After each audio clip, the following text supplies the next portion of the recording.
téléspectateurs, mesdames et messieurs, bienvenue sur Ogo Info, place au sommaire. Le président de la transition, le général de brigade Brice Clotaire Oligui Nguema, a reçu le 30 avril dernier le rapport des travaux contenant les 1000 propositions des solutions sorties du dialogue national inclusif. Nous le verrons dans ce journal. Toujours en rapport au dialogue national inclusif, nous verrons également les grandes lignes des propositions sur le plan social. Et nous terminerons cette édition d'information avec le ministre des Eaux et Forêts, le général Tosui Alogo, qui s'est rendu sur le site du Libreville 2 en projet pour la vérification des débuts des travaux. Voilà, c'était tout pour le sommaire. Bon confort d'écoute à vous.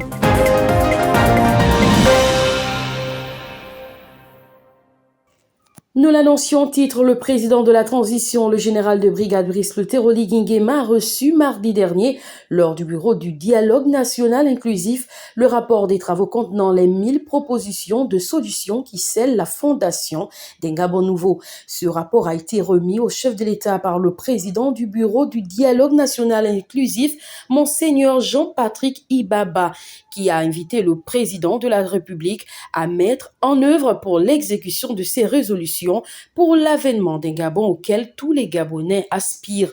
Pour ce faire, il a également proposé un comité de suivi dans le format que celui-ci jugera le plus approprié afin que les résolutions et les conclusions de ce dialogue national inclusif soient effectives et se concrétisent sous forme de loi, de décret ou d'ordonnance.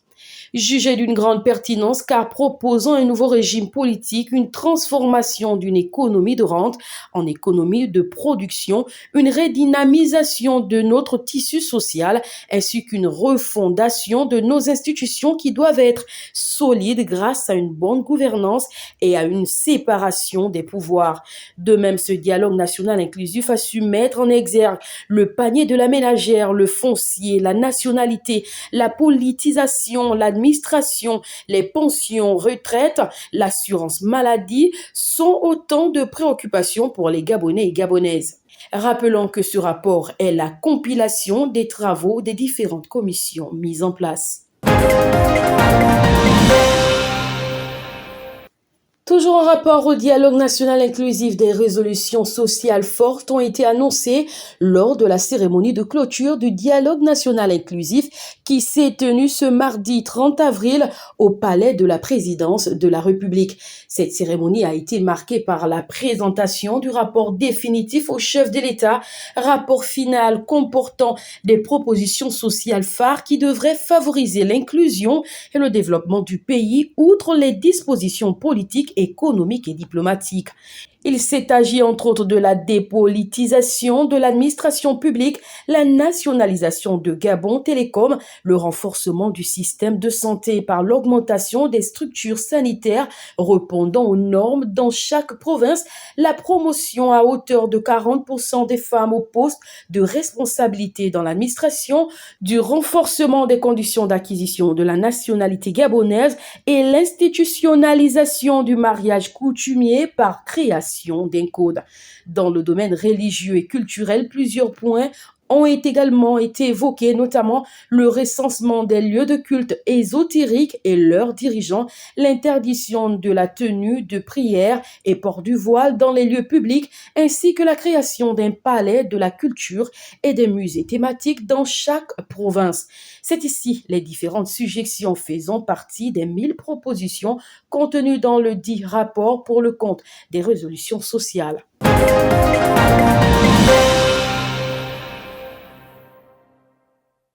Rien à voir avec ceux qui précèdent, le ministre de l'Enseignement supérieur, Hervé Doumbé-Singone, a reçu lundi dernier les responsables des établissements privés d'enseignement supérieur pour leur présenter la feuille de route du président de la République sur l'enseignement supérieur au Gabon. L'événement s'est tenu à l'Université internationale de Libreville. En effet, ce dernier a déclaré que la feuille de route du président de la transition, le général de brigade Brice Clotaire Oligui Nguema, est celle de s'assurer que ce domaine ait une formation de qualité, qu'il soit inclusif et qui assure une sécurité à nos apprenants d'une part et d'autre part que le bien-être social des étudiants soit pris en compte dans le fonctionnement de tous les établissements d'enseignement supérieur. Lors de cette cérémonie, il s'est agi de mettre en avant la vision du chef de l'État sur la mise en œuvre de certaines décisions en rapport avec l'enseignement supérieur, telles que la mise en œuvre d'un programme qui devrait assurer une restauration de l'enseignement supérieur, l'amélioration des conditions de vie et d'apprentissage des étudiants, le droit au logement. L'objectif recherché est que les établissements universitaires publics ou privés doivent d'ici juin indiquer quels sont les programmes de formation qu'ils aborderont et quelles sont de nouvelles offres de formation qu'ils mettront sur la table.